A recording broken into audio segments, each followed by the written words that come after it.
Welcome back. As a lot of people gear up to start their New Year's resolutions, a new documentary is showing that it's never too late to go for your goals. Epic Bill tells the story of self-made millionaire Bill Bradley, who built up a video store empire only to see it and his fortune collapse. Well, now he's an extreme endurance athlete taking on some of the world's toughest physical challenges. Here's a look. You feel alive because you're pushing the boundaries of what a human can do when you're in Arrowhead. I want to be that guy. The guy crossing the finish line.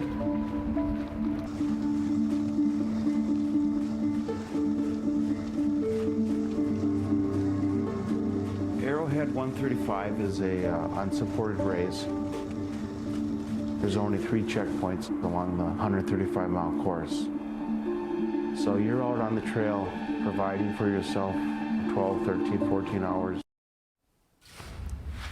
And joining us now is the subject of Epic Bill, Bill Bradley himself. Bill, welcome. Welcome. How are you doing? I'm doing great. So good to have you. Look, I was really excited when I heard that we were doing this segment. It's a really cool story. It's really inspiring. Talk to us about how you got from point A to point B, and you turned your tragedy. Well, first I want to tell you, congratulations on your recent marriage. Oh, thank you. Thank you. And Thank you. Also, we have something in common. We're marathoners. Woo, Yes, woo. we are. That's why I was excited to talk to you, because listening to the story, I love that. I know a little bit about suffering, having done a marathon.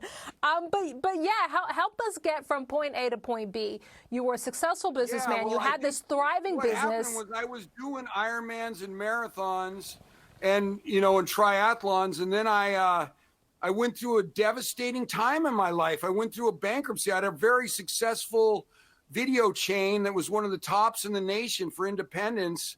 And I went through a bankruptcy, and it just absolutely devastated me to where, I couldn't even look people in the eyes. I'd walk down the street and be looking at the ground. And fact is, during that time, my dad would call me every night, and check on me. And my dad's not one of those warm, fuzzy type guys who does that. And I asked him later, I said, why did you check on me so much during that time? Because I was also going through a divorce at this same time too. And anyway, he says, Bill, I was doing a suicide check. You were so depressed. I was worried you were going to commit suicide. Wow. And so what I did, I yeah, ran a 50-mile run on one day's notice. And then I felt better. I was standing up taller and looking people in the eyes again. But what is it about running a 50-miler, and let's just go over, because when we say an ultra athlete, we do mean it. You climb mountains, you have bicycled across the country, you even broke the world record for most consecutive rim-to-rim runs of the Grand Canyon. What is it about these sort of adventures that gives you that sense of confidence and purpose in self? Yeah, I think in the beginning, it was that I was just desperate to feel better. I was so desperate to feel better that I went out and ran that 50 miles because I remembered when I did my first Ironman triathlon, how great I felt afterwards. And so that's why I did that 50 mile, and I felt so incredible afterwards. And my confidence went way up, and I was rising from the ashes from that bankruptcy.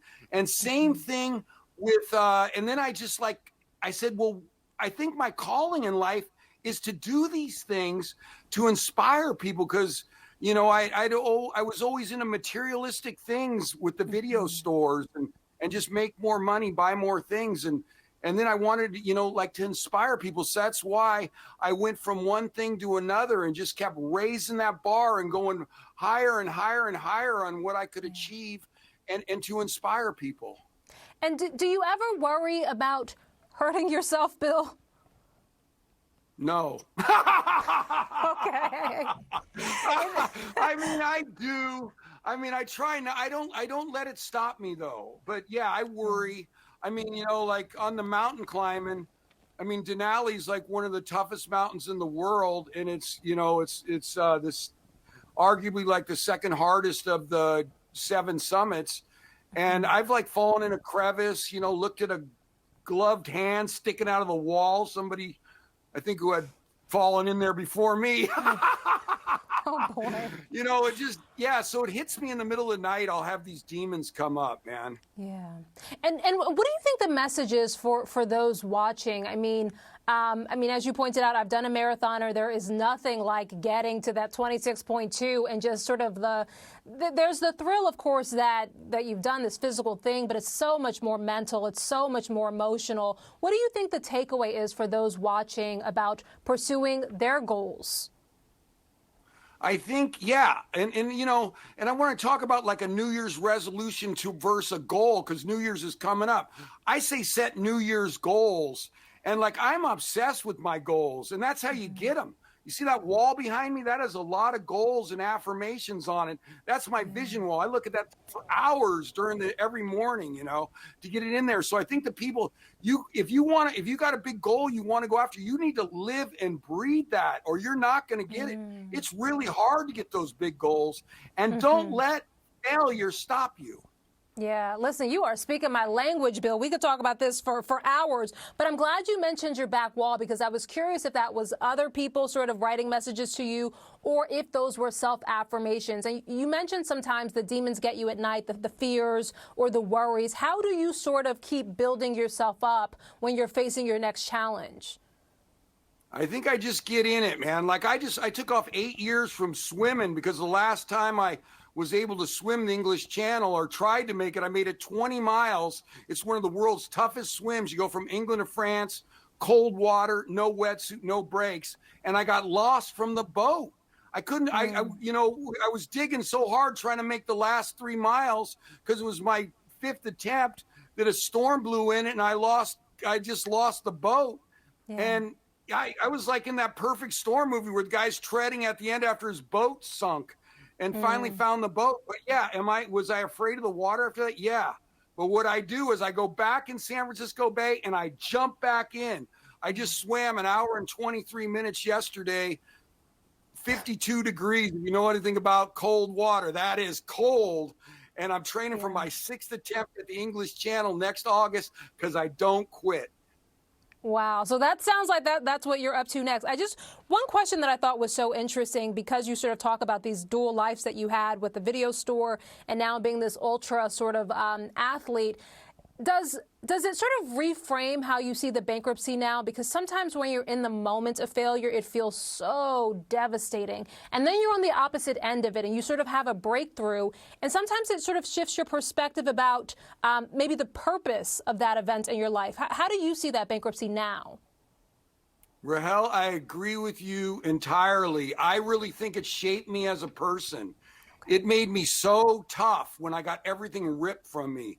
You know what I mean? And to be like, you know, on top of your field, and then to go down to the bottom again, like, you know, where you can't even look people in the eye, and just, you know, 6 months before you'd been talking in conferences and you could hear a pin drop because everybody wanted to hear what you had to say because you were an expert in your field. And you know what happens? Life does this to everybody, though.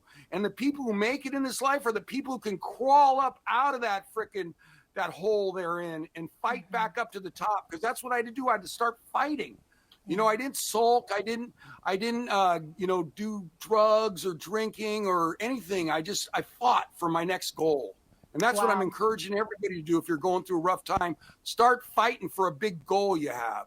Well, I'm inspired. I'm motivated. I'm energized. You should maybe also think about doing motivational speaking, because I bet you'd be really good at that, too.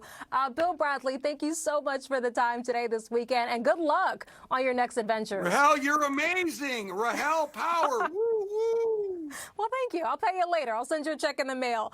That's Bill Bradley. Thank you. And by the way, you can watch Epic Bill on streaming at PBS.com.